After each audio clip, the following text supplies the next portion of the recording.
Uwezo wa Yesu. Yesu hajawahi kupitwa na muda kamwe. Yesu hajawahi kuwachoka wanadamu hata mara moja. Yesu ndio kwanza ana mpango mkakati. Mbingu bado ina mpango mkakati wa kuokoa anayeteseka, wa kuokoa anayeonewa. Mbingu bado ina mkakati wa kukomesha kiburi. Mbingu bado ina mkakati wa kuvunja ufalme wa giza. Mbingu bado iko kazini. Usiku na mchana iko kazini. Mchana na usiku iko kazini. Asubuhi na jioni iko kazini. Kukuokoa Yesu yuko kazini. Kukuponya Yesu yuko kazini. Kukuinua yupo kazini. Uweza wa Yesu unatafsiriwa na matendo yake makuu.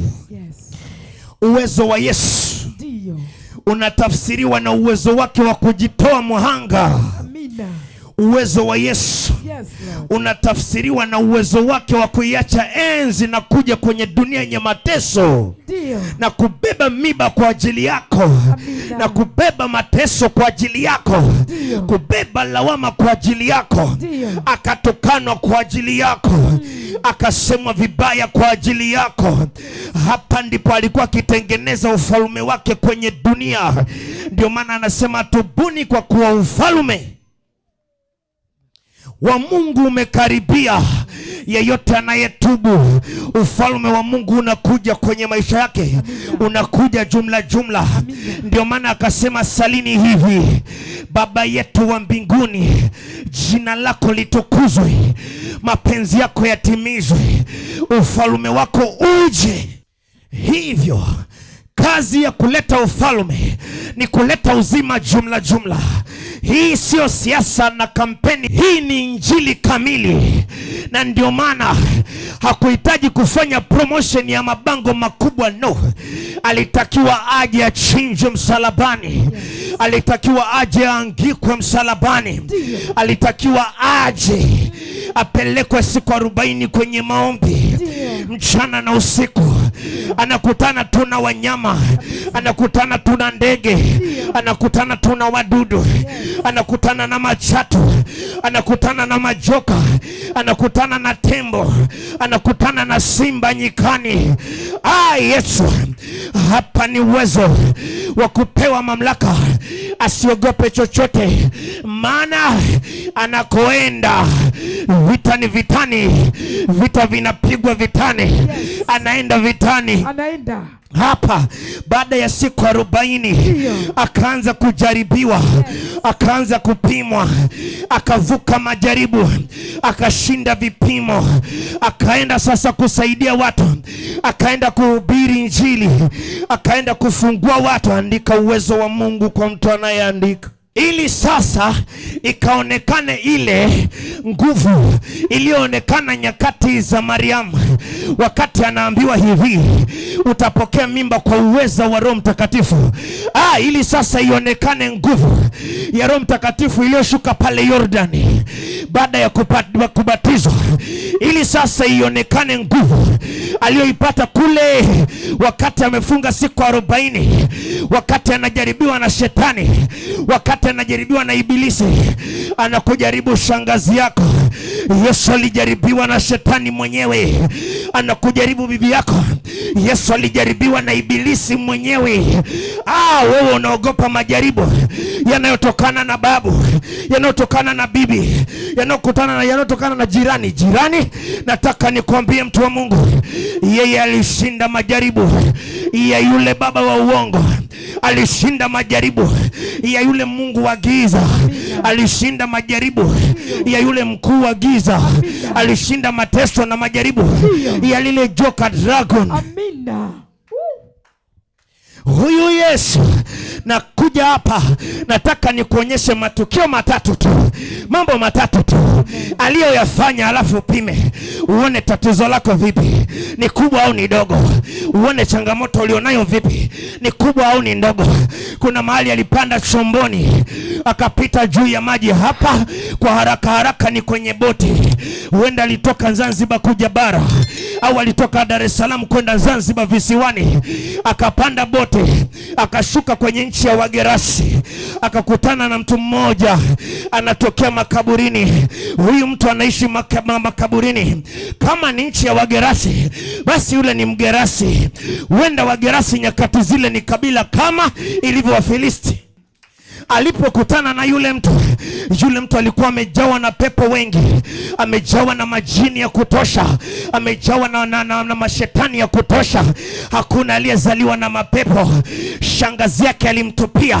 Hakuna aliyezaliwa na majini. Bibi yake alimtupia ili achanganyikiwe. Walimtupia majini, walimtupia mizimu. Alizaliwa fresh, alizaliwa kwa kusudi la Mungu. Nadhani umetoka kufundisha hapa mwalimu. Alizaliwa kwa mpango wa Mungu. Alizaliwa awe nabii kama Yeremia. Alizaliwa awe mfalme kama Daudi. Alizaliwa awe mwalimu mkuu kama Kristo. Hata wewe ulizaliwa kwa kusudi. Huenda kuna mtu anakutesa, haukuzaliwa na hayo mateso ya akili. Huenda kuna mtu anakutesa, haukuzaliwa na hiyo shida ya utasa. Huenda kuna mtu anakutesa, haukuzaliwa na hiyo shida ya kukataliwa. Kuna mtu anakutesa. Mgerasi aliteseka, hakai tena na kwenye mji, hachangamani na watu, hakai na watu. Alianza kidogo kidogo ajitenge, akae porini, akaanza kidogo kidogo kupotea njia. Badala ya kuelekea huku anaelekea huku, akaenda kidogo kidogo, akaanza kupoteza testi ya chakula, akaanza kuokota majalalani, akaanza kuokota majani, anakula vyakula vibaya. Mgerasi anateseka. Mgerasi hakuzaliwa na mateso, anaonewa. Mgerasi hakuzaliwa na uonevu, anateseka. Mgerasi hakuzaliwa na hayo maisha ya kukaa makaburini, kuangalia makaburi, kulala juu ya makaburi. Ni roho chafu zilimwingia, ni roho chafu zilitumwa, ni roho chafu zilirushwa kwenye ndoa yake, zilitumwa kwenye kazi yake, zilitumwa pale alipokuwa anafanya kazi, zilitumwa roho chafu zimwingie. Pale alipokuwa anasoma, zilitumwa roho chafu zimwingie. Akaacha shule, akaacha kazi, akaacha ndoa. Hapa ndo akaenda kule makaburini kukaa. Lakini walipomwona Yesu, wale pepo wakatetemeka, wakaogopa. Kwa nini? Huyu alijaribiwa na shetani akashinda. Waliogopa. Kwa nini? Huyu ni mtoto wa Mungu kweli. Wakaogopa. Kwa nini? Huyu ameitwa na Mungu kweli. Wakaogopa. Kwa nini? Hataki sadaka, anataka toba. Wakaogopa. Kwa nini? Hana tamaa, anataka watu waone ufalme wake. Hahitaji sadaka. Hajaje kufanya biashara, hajaje kuwekeza, kufungua kampuni. Hapana, Yesu amekuja kuokoa nafsi. Amina. Ya mtu anayeteseka, mtu anayeonewa, aliyetupiwa mateso. Ana nyota ya biashara, akiongea anakubalika, akishika chochote kinashikika, akifanya kazi matokeo yanakuja. Huyu namfananisha na Mgerasi. Ameonewa Mgerasi, lakini nguvu za Mungu. Wakati anatembea Yesu ameshuka chomboni, wakati anatembea akakutana na Mgerasi. Yesu wakati anatembea kwenye kanisa hili, akutane na Amoni, akutane na Fahim, akutane na Amina, akutane na Yusufu. Yesu wakati anatembea kiti kwa kiti, akutane na kila mmoja mwenye matatizo yake, mwenye changamoto zake, akutane nawe. Akakutana na Mgerasi. Wale pepo wakalalamika, wakasema, tuna nini nawe mwana wa Mungu? Usitutese, basi turuhusu twende kwa wale nguruwe Yesu akauliza, jina lako nani? Wakajibu, sisi ni legioni, kwa sababu tu wengi. Sisi ni jeshi. Majeshi mengine yanatoka kwa shangazi, mengine kwa babu, mengine kwa bibi, mengine kwa mjomba, mengine kwa shangazi, mengine kwa mwalimu. Alibeba nyota yangu ili shule yake iwe maarufu. Alibeba nyota yangu ili shule yake ifaulishe vizuri. Mimi nikaharibikiwa. Hapa tuko majeshi mengi. Hapo Yesu akasema, pepo wachafu wamtoke mtu huyu. Wakatoka wakaingia kwenye nguruwe, takriban nguruwe 2000, wote wakafa baharini. Maana yake ni nini? Kila pepo aliingia kwenye nguruwe wake. Mapepo 2000 yalikuwa kwa mgerasi, akatoka kwa uweza wa Yesu. Yalikuwa kwa mgerasi, akatoka kwa uweza wa Yesu. Una majini mangapi? Yako 10 au yako 20? Wewe unaogopa? Kwa mgerasi alikuwa 2000, kuanzia namba 1, 2, 3 mpaka 100 mpaka 1000, 1500, 2000, yote yakatoka. Mgerasi akaonekana amekaa chini ya miguu ya Yesu. Hatembei uchi tena, havai nguo zilizochanika. Mgerasi ni mzima, ana akili timamu. Amepona mgerasi, akatamani kuongozana na Yesu, kutembea na Yesu. Amemponya Yesu. Yesu akamwambia, nenda ukatoe ushuhuda, nenda ulioponywa, nenda ukashuhudie, nenda uliokolewa leo, nenda ukawaambie mataifa, nenda. Asante Yesu. Asante. Hapa ndipo tunaona aina ya changamoto mwanadamu alionayo haipo ambayo Yesu hana majibu nayo. Hapa ndipo tunaona aina ya majaribu mtu anayopitia. Usiogope tu. Pepo wanaokutesa kwenye tumbo, wewe usiogope tu. Majini yaliyofunga akili yako, wewe usiogope tu. Nataka uje kwa Yesu. Nataka umwamini Yesu. Yesu anaweza. Yesu anaongea. Yesu ana nguvu. Yesu anatosha. Usiende kwa waganga. Yesu anatosha. Acha kusikiliza ushauri wa kila mtu. Yesu ni ushauri mzuri. Kwa Yesu ndo kuzuri. Kwa Yesu kuna majibu. Yesu kamili. Hakuombi sadaka, hakuombi 2000, hakuombi 5000. Huyu Yesu anaponya bure, anafungua bure. Aligharamikia mwenyewe, alitoa gharama mwenyewe, alilipa gharama mwenyewe. Wewe unalipa ya nini? Njoo kwa Yesu akuponye. Wewe unalipa ya nini? Pokea uponyaji, ni bure. Imani yako iongezeke. Kuna mahali kina Petro wakamwambia Yesu, tuongezee imani na sisi tufungue kama unavyofungua wewe watu, na sisi tuwaponye watu kama unavyowaponya wengine. Ikata yana masatala, tuongezee imani. Shida iliyonipata ni ili imani yangu itetereke.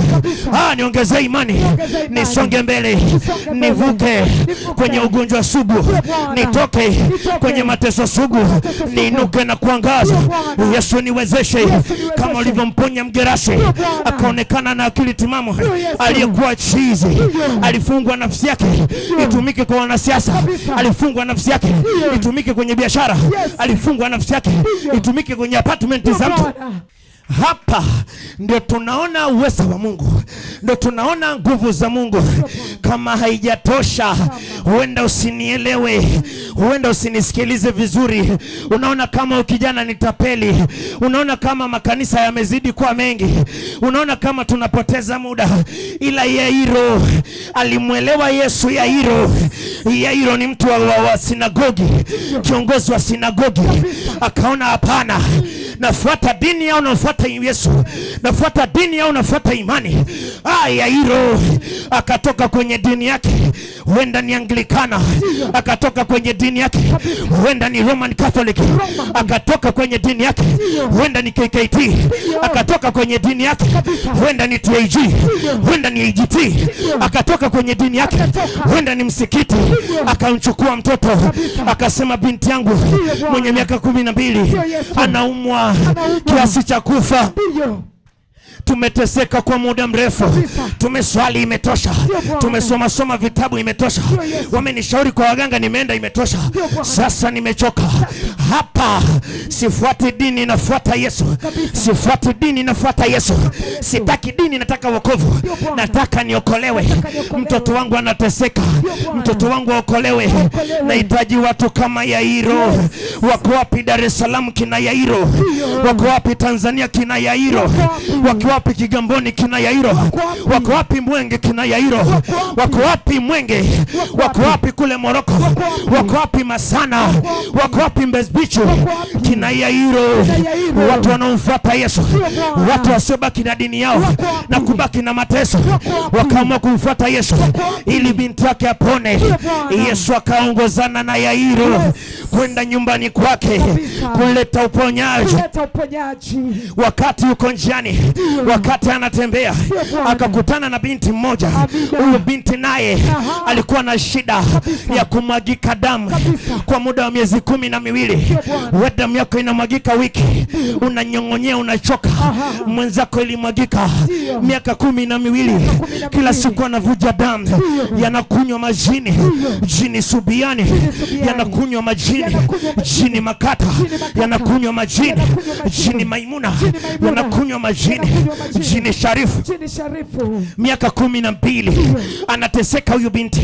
Akasema hivi, nitapita katikati, nitapenya katikati, niende nikaguse pindo. Nikigusa pindo nimepona. Kumbe pindo lina uzima. Kumbe pindo ni dawa. Kumbe lile pindo ni hospitali. Kumbe lile pindo ni sindano. Kumbe lile pindo ni drip. Kumbe lile pindo ndio dawa ya kunywa. Akashika pindo, kumbe ameshika uzima. Akashika pindo, kumbe ameshika uponyaji. Akashika pindo, chemichemi ya damu ikakoma, chemichemi ya damu ikakata pale pale. Kushika pindo, kung'ang'ana na muujiza. Yakobo akasema, sitoki hapa mpaka unibariki. Akashikilia malaika, akang'ang'ana na malaika. Wewe uliyekuja, sema sitoki hapa mpaka nibarikiwe, mpaka nipone, damu ikate, mpaka nifunguke. Nang'ang'ana na madhabahu, nang'ang'ana na Yesu aliyekuja kutuokoa, nang'ang'ana na Yesu. Yesu Mungu kamili, injili kamili, wokovu wa kweli. Chapia Yesu. Hallelujah. Hapa ndipo tunapoona nguvu za Mungu zikishuka kwa nguvu. Pale pale aliyekuwa akitokwa damu, binti wa miaka 12, binti wa miaka 12 alimwaga damu kwa muda wa miaka 12. Yani mwaka wa kwanza damu inamwagika, ana miaka 2. Damu inamwagika, ana miaka 3. Damu inamwagika, ana miaka 4. Damu inamwagika, ana miaka 5. Damu inamwagika, ana miaka 6. Damu inamwagika. Watu wanajiuliza, mbona wakati bado? Kwa nini inakuwa hivi? Anamwagika damu, anavuja damu. Nasema hiyo chemchem hapo walipogusa, wanapokunywa damu, wanapokinga damu, wanyweshe nyoka zao. Wanapokinga damu, wanyweshe vitu vyao. Wanapokinga damu, tunguli zao zijae damu, viungu vijae damu.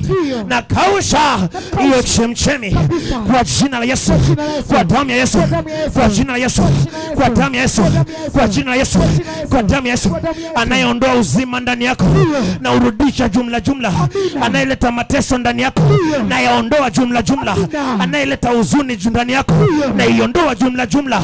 Na leta furaha jumla jumla kwenye maisha yako. Unaogopa? Hapana. Kuchoka tena? Hapana. Imani yako sasa iongezeke, imani yako isonge mbele. Sio wewe wa kwanza kupata tatizo la namna hii. Hapa ni hapa njiani, wakati wanaenda na Yairo, kuna muujiza wa haraka haraka ukatokea kwa binti mwingine kabla ya kufika nyumbani kwa Yairo. Lakini baada ya muujiza ule, watu wakaja kutoka nyumbani kwa Yairo, wakamwambia Yairo, usimtese mwalimu, usimsumbue mwalimu, mwacha kahubiri, mwacha akaseme neno la Mungu, mwacha akaponye wengine. Mtoto wako tayari amekufa. ameshaondoka duniani. Yairo alisikia huzuni. Yairo huenda kama Yesu asingemuwahi, Yairo angegairi, angekubali matokeo, lakini Yesu akasikia kabla yake. Yesu akamwambia, usiogope Yairo, usiogope Yairo, hajafa mtoto wako, usiogope Yairo, Yesu anaweza kumfufua, usiogope Yairo, mtoto wako anaweza kupona. Yairo usiogope, twende nyumbani. Akamwambia kabisa. Akaenda akamkuta yule binti, akawakuta watu wametandika tayari mikeka, wamekusanyika tayari kwa kulialia tayari. Wale wachawi wanaotanguliaga wanaanza kulia wao, wanasononeka wao, wanatengeneza msiba wao. Kumbe wao ndo wamemchukua, kumbe wao ndo wamemloga, kumbe wao ndo wachawi. Yesu akasema hivi, huyu hajafa amelala. Wachawi wakacheka, wakasema ala, huyu vipi tena? Tumemaliza kazi. Huyu vipi tena? Tumemaliza kazi. Kasha kufa. Tumekuja kuomboleza hapa ili tumalize kazi. Wakazike mgomba, tuondoke na mtoto. Yesu akasema hajafa. Akaingia ndani, akamkuta binti. Selafi 10. Binti inuka. Akamwambia binti inuka. Pale pale akainuka. Roho ikamrudia, uzima ukamrudia. Ni nani ambaye maadui zake wanaomboleza wakisema biashara imekufa, tumemaliza kazi? Yesu amekuja. Pale pale biashara yako inuka, pale pale afya yako inuka, pale pale kazi yako inuka, pale pale ndoa yako inuka, pale pale amani yako inuka, pale pale afya yako inuka, pale pale uzao wako inuka. Usirudi nyuma tena. Amani yako inuka, usirudi nyuma tena. Ndoa yako inuka kwa jina la Yesu. Kwa jina la Yesu. Amina Bwana. Chapia Yesu makofi na vigelegele. Kuanzia mstari wa 1 hadi wa 4.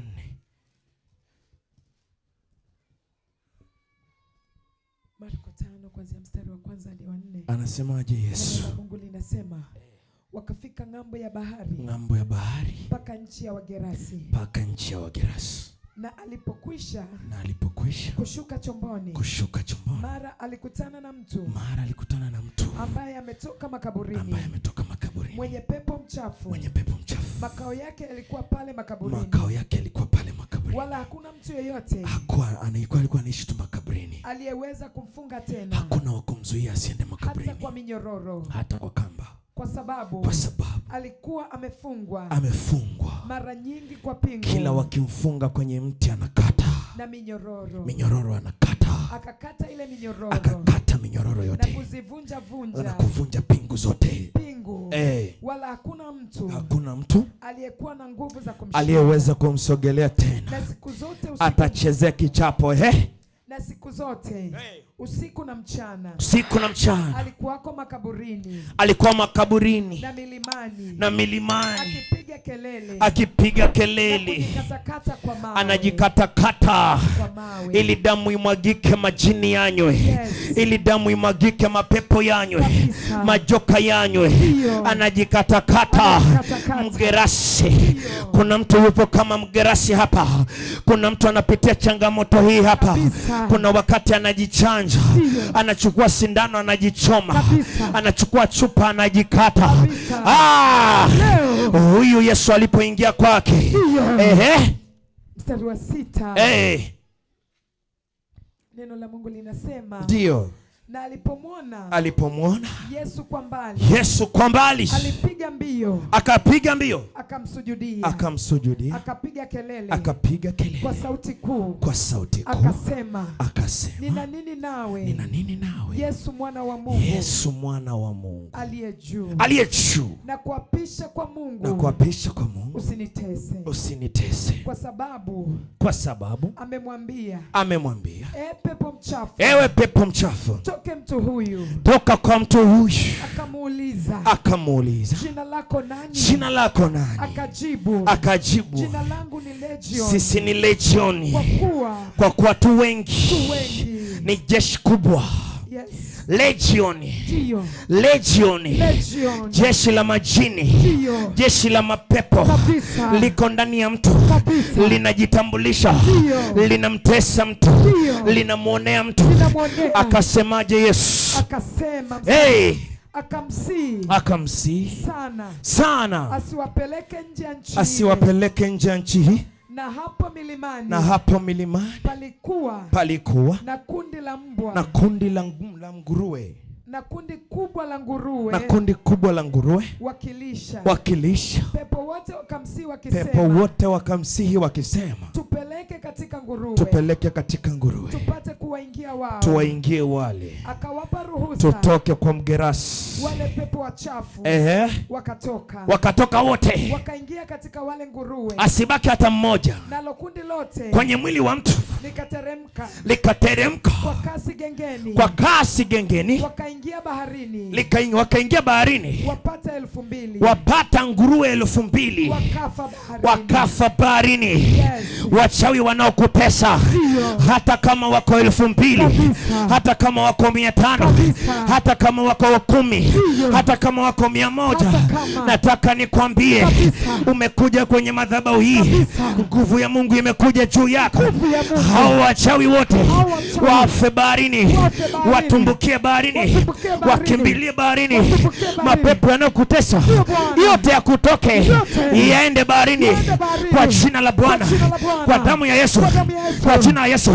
Kila mchawi anayekutesa afie baharini, apotelee baharini kwa damu ya Yesu. Kila mchawi, hata kama wako 5, hata kama wako 6 au wako 10, wako 50, wako 100, majini yote yakutoke, yakawaingie wao, wakimbilie baharini, wakazame, watokomee huko, wakafie kule. Maisha yako yaendelee, hatua iendelee, biashara iendelee, afya njema iendelee, ndoa iendelee, amani iendelee, nguvu ya Mungu iendelee, damu ya Yesu iendelee, uwepo wa Yesu kwenye maisha yako waendelea. Songa mbele. Maadui zako wote tunawazika baharini. Hapa sio hapa peke yake muujiza ulifanyika, hapana, ni kurudisha nyuma. Elewa mafunuo ya Mungu. Musa kawaambia, simameni tu kauone wokovu wa Bwana. Huenda angekuwa ni Musa, angemwambia mgerasi, simama tu ukauone wokovu wa Bwana, kwa kuwa hayo majini unayoyaona ndani yako siku ya leo hautayaona tena milele. Musa akawaambia Israeli, simameni tu, hawa Misri mnaowaona hamtawaona tena milele. Wakasonga mbele. Wale wa Misri, njia ilivyofunguka, bahari ilivyopasuka, Israeli wakapita baharini bila boti, bila meli, wakapita kama wanavyopita barabara ya juu ya Goba, kama wanavyopita njia ya kuelekea Bunju, kama wanavyopita njia ya kuelekea Moroko, wakapita. Biblia inasema wakapita baharini kama nchi kavu, wakapita baharini kama Morogoro Road, Kilwa Road, Kaskazini Road, wakapita kama nchi kavu. Walipovuka yale maji yakarudi. Wakati kina Farao na wana moyo mgumu, wanasema kwenye huu muujiza au waliotendewa Waisraeli, na sisi tunajiungamanisha wao. Mungu sio wa kwao yule. Yesu anaona malaika sio kwa ajili yao. Unajiungamanisha mchawi kwenye nyumba ya mtakatifu, kwenye nyumba ya mteule, kwenye biashara ya mteule, eti kwa sababu amevuka na wewe unavuka naye. Maji yakarudi, wakazama wote kama wale nguruwe 2000, wakazama wote. Uchawi ukafa kwenye ukoo wako, ukafa. Majini yakaondoka kwenye ukoo wako, mapepo yakaondoka kwenye mji wako. Wokovu ukaja nyumbani kwa baba yako, wokovu ukaja kwa baba mkubwa. Babu mchawi ni mzimu, ameondokea Shamu, ameondoka na nguruwe, ameondoka ametupwa baharini. Hapo uzima jumla jumla, amani jumla jumla. Biblia inasema walipovuka ng'ambo wakawimba wimbo. Kumbe Musa ni mwanamuziki, kumbe ana melody, anajua uwezo wa muziki, anajua kukaa kwenye key, anajua kupiga vinanda, anajua biti zinapatikana wapi, anajua studio ni wapi. Wakatengeneza nyimbo kama nyimbo ya taifa. Kwenye tarumbeta wakapiga, kwenye saksa wakapiga, kwenye gitaa wakapiga. Haujanielewa bado? Kinanda kikachezwa, wakaimba wimbo, ngoma ikapigwa, kina Faimu walikuwepo, wakapiga drums, wakapiga mabati, wakapiga clash. Hapa Bwana ametuokoa, hapa Bwana ametusaidia, hapa Bwana ametuvusha. Yule mgerasi akaonekana amekaa chini ya miguu ya Yesu. Nataka na wewe nikuone chini ya miguu ya Yesu. Toka kwa wachawi, kaa chini ya miguu ya Yesu. Toka kwenye mizimu, kaa chini ya miguu ya Yesu. Usiogope maneno, chini ya miguu ya Yesu. Hapo ndo kuna amani, chini ya miguu ya Yesu kuna furaha. Gerasi alimfurahia Mungu, alifurahia uzima, alifurahia amepona. Akajiuliza, niko wapi? Kumbe nilipotea, nimerudi duniani. Nimerudi. Chapia Yesu kama unaelewa Injili. Sante Yesu, sante Bwana. Endelea kusoma pale, soma mstari wa 21. Amen. Neno la Mungu linasema hata Yesu alipokwisha kuvuka, kurudia ng'ambo, kurudi tena ng'ambo kwa boti, katika kile chombo, katika lile boti, wakamkusanyikia mkutano mkuu, wakajaa tena watu wanaotaka uzima, naye alikuwa kando ya bahari. Ndio kawaida ya Yesu. Wakati wengine wanasema tunakimbia, ndio zaidi watakusanyika. Kusanyiko linatengenezwa na Yesu mwenyewe. Amina. Hakuna anayemfuata Ima, anamfuata Yesu. Amina. Hakuna anayefuata Faimu, anafuata uponyaji. Amen. Hakuna anayefuata kwaya, anafuata uzima wake. Akaja mtu mmoja katika wakuu wa sinagogi, jina lake Yairo. Hata alipomwona Yesu akaanguka miguuni pake, akimsihi sana akisema ya kwamba binti yangu mdogo, akamsihi sana ya kwamba yeye ni kiongozi wa dini, ni kiongozi wa imani fulani. Akamwomba sana, akiomba naomba radhi, huenda kwenye dini yangu huko nimekosea, huenda natamani nikutumikie lakini sijui, huenda natamani kujua ukweli ni upi lakini sijui. Naomba radhi na kusihi sana, binti yangu anaumwa. Amina. Akamsihi sana akisema, binti yangu mdogo yu katika kufa. Na kuomba uje. Uweke mkono juu yake. Apate kupona. Figo ipone. Na kuishi. Ini lipone. Moyo upone. Kansa ipone. Sukari ipone. Pressure ipone. Mateso yaondoke. Malaria iondoke. Ukimwi uondoke. UTI iondoke. Magonjwa sugu yaondoke. Vidonda viondoke. Mapele yaondoke. Na kusihi Yesu, njoo kwenye mji wangu, njoo nyumbani kwangu. Binti yangu anaumwa, njoo Yesu. Ana tatizo la tumbo, njoo Yesu. Anaumwa kichwa, njoo Yesu. Anaota analishwa, njoo Yesu. Anateseka usiku kucha, njoo Yesu. Hapati usingizi, njoo Yesu. Nimeacha sinagogi, nimeacha dini yangu, nimekufuata Yesu, nipate kupona. Nguvu yako inaponya, neno lako linaponya, injili yako ni kweli. Hakika wewe ni mwana wa Mungu. Na kusihi njoo kwenye mji wangu, njoo. Japo nina ushungi, njoo kwenye mji wangu, njoo. Japo navaa kofia, njoo kwenye mji wangu, njoo.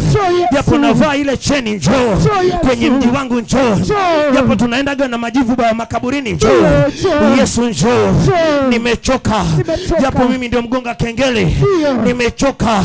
Mimi ndio nitakaenda kuswalisha azana. Nimechoka. Wataenda wengine leo. Nimekuja mtoto wangu apone. Nimekuja nipone. Nimetoka KKT. Nimekuja nipone. Nimetoka Romani. Nimekuja nipone. Nimetoka TAG. Nimekuja nipone. Nimetoka EAGT. Nimekuja nipone. Akaenda pamoja naye. Akaenda pamoja naye. Mkutano mkuu ukamfuata. Mkutano mkuu ukamfuata. Wakimsonga songa. Ili wakaone kinachotokea. Mstari wa 25. Na mwanamke mmoja mwenye kutoka damu. Mwanamke mmoja mwenye shida ya kutoka damu. Muda wa miaka 12. Muda wa miaka 12.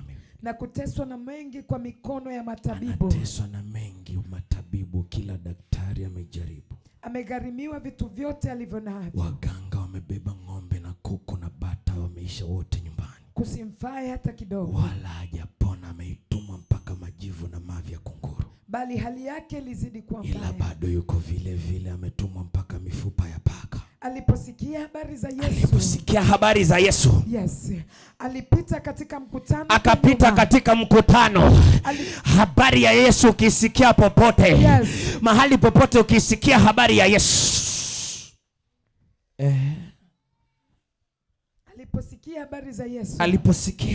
Alipita katika mkutano kwa nyuma. Alipita katika mkutano kwa nyuma. Akaligusa vazi lake. Anasoma ramani, na mfikiaje huyu mtu? Kabisa. Nipone. Kabisa. Nitoke kwenye hii dhiki. Nipone. Yes. Ana mabodyguard wengi. Kina Petro. Yes. Kina Yohana. Kina nani? Kina nani? Kina Zebedayo. Wamejaa, wamemzingira. Alafu tena nyuma kuna kundi kubwa. Maana yake amewekewa usalama kama mfalme wa nchi. Maana alisema nikiagusa mavazi yake tu. Nikigusa tu vazi lake. Nitapona. Pale. Yes. Mara chemichemi ya damu yake.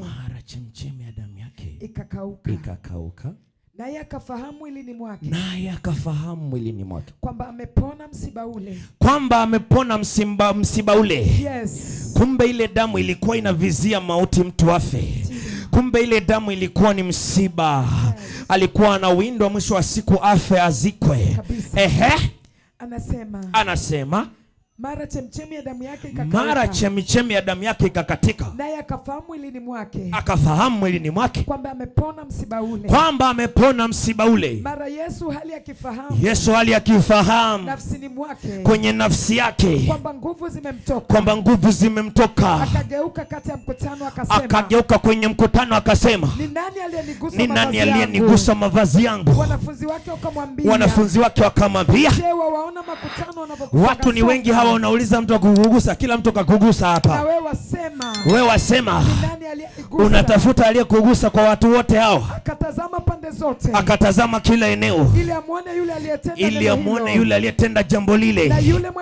Na yule mwanamke akaingiwa na hofu na kutetemeka akijua lililompata. Akaja akamwangukia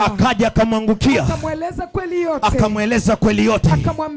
Akamwambia, binti, imani yako imekuponya. Umepokea uzima. Yes.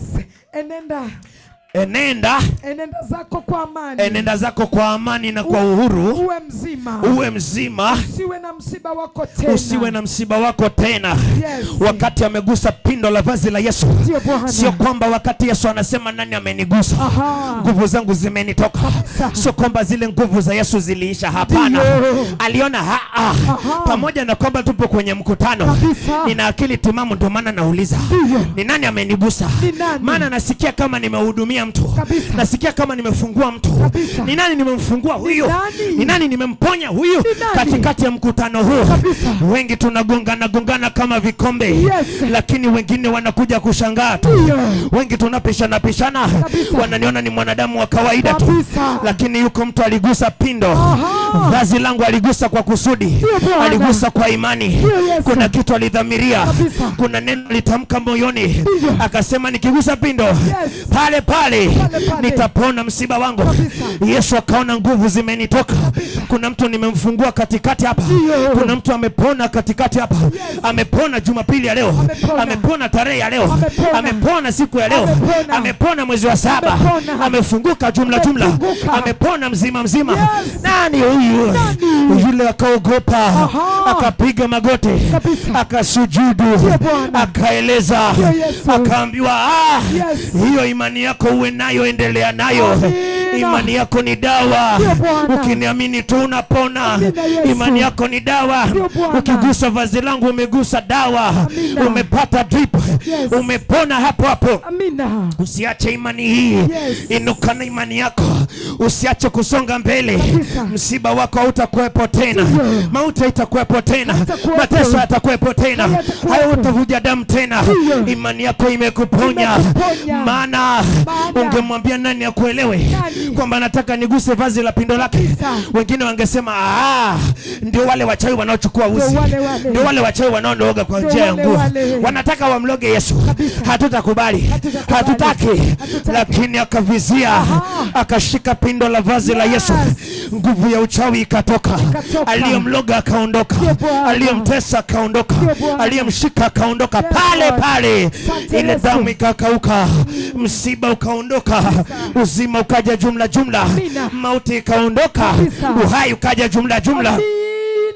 Na mimi nasimama na tabiri kwa kinywa changu, na tabiri ni nguvu ya Mungu iliyoko ndani yangu. Anasema ninyi mkiwa ndani yangu na mimi nikiwa ndani yenu, semeni lolote mtakalo nanyi mtatendewa. Kwa nini anasema hivi? Akitukisema sio sisi, ni Yesu anasema. Tukinunua sio sisi, ni Yesu ananunua. Tukiamuru sio sisi, ni Yesu anaamuru. Tukifungua sio sisi, ni Yesu anafungua. Na mimi nasema inuka, msiba wako haupo tena. Mateso hayapo tena. Inuka, toka kwenye kaburi, toka kwenye shimo, toka kwenye mauti, toka kwenye giza, chumba chenye giza. Inuka uangaze, nenda kafanikiwe. Pona magonjwa yote, beba imani yako, shinda vita zote, beba imani yako.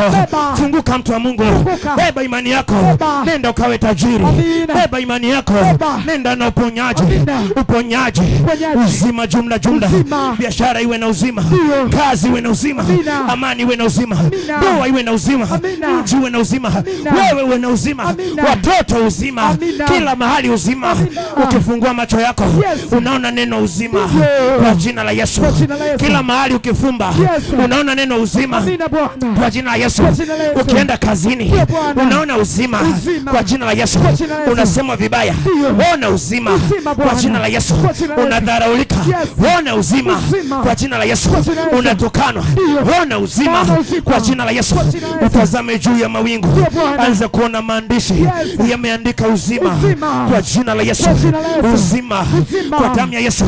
Hautakuwepo na msiba tena, huzuni haitakuwepo tena, biashara haifi, ndoa haifi, elimu haifi, kazi haifi, uzima jumla. Jesus. Sante Yesu. Hallelujah. Simama haraka.